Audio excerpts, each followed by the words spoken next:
We're here today in Munich. We're here at the Audi Conference Center at the Munich airport, and we're running the Siemens EDA Automotive Semiconductor Tech Day.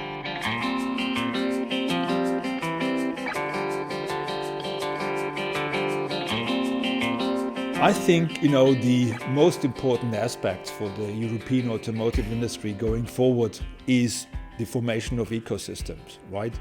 So these actually, are mostly being driven by research technology organizations like IMEC, like Fraunhofer, like Leti in France.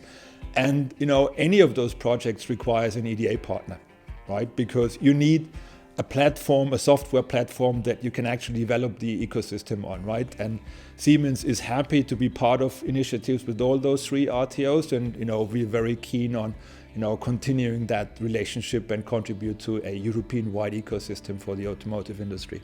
Given the increasing use of electronics and software in modern vehicles, what we see, of course, is vehicles becoming a potential target for cyber attacks. What that essentially means is functions that are there designed to deliver a certain service may be abused for whatever purpose. And the risks could be to do with safety of the vehicle, to do with some operational disruption, some kind of suboptimal state in the vehicle, some disabling of a certain feature, privacy risks, because there could be data that is personal data, or there'll be behavioral elements that could be essentially exposed, and finally any financial risks as well. Now the challenge, of course, is that vehicles are increasingly connected. They have to be to deliver a number of these services that we talk about, but also they're increasingly complex. They are increasingly carrying this electronics and software in different configurations, coming together to form even more complex ecosystems. So, in a sense, the security of an automotive is becoming quite a substantial challenge. An organization like Siemens, which, given its experience, its breadth, but also its depth, and particularly Siemens EDA, which is where they are positioned with that insight from a number of other industries as well, but also some fundamental core underpinning technologies in terms of system on chip, kind of delivery of low-level monitoring, are very well placed to address this challenge of automotive security. In a sense, we want to be able to have maximum visibility in near real time for us to deploy certain security related controls on vehicles, and that they have to be designed in with technology that is reliable, with technology that is mature, has been proven, demonstrated at least in other sectors, but also with technology that is designed with that very particular purpose in mind, in terms of providing security-related threat detection of a safety critical system.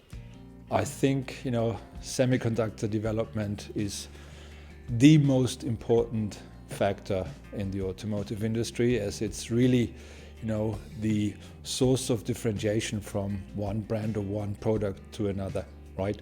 So if you look at the Chinese markets, I've recently read there was a brand that has been including karaoke features in the design, and actually they got bigger market share because of that, right? So this is very truly related to semiconductor design. But in terms of autonomous driving, in terms of safety aspects, I think it's crucial to have be on the edge of semiconductor development.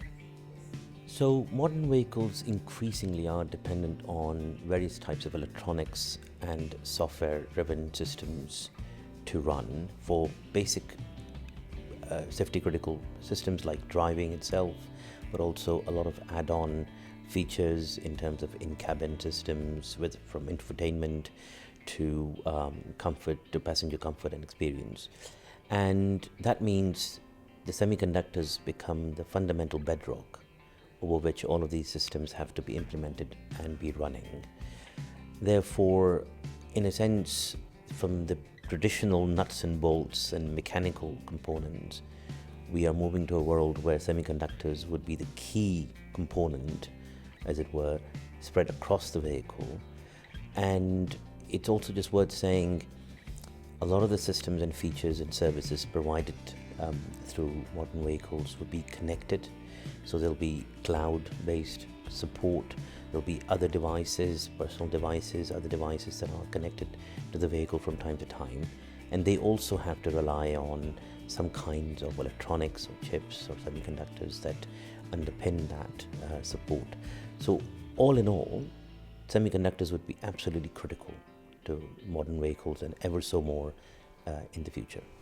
So the future for Siemens will be to have this platform. So you can think about, you will have this automotive platform that can be in one layer, doing the link in between all the worlds together, and having models and everything so that we can all talk to each other and really shorten all the time of development. And if then after, because of all the AI developments that are ongoing, you add the AI intelligence on the top of it, then you can further down the road accelerate this development. But the future for the automotive is really to challenge themselves and to stop with the big challenge they have is all the legacy. So it's platforms that are existing, so which is making for existing OEM something complicated because you have to handle the maintenance, you have to think what will change, you cannot disrupt your supply chain or the way you have assembled and developed during many years. So it's a big transformation and they have to transform like Siemens is currently transforming. And it's a big challenge, so that's why with Siemens they can really partner with us to help them with this transformation because it's a digital transformation that we are currently doing.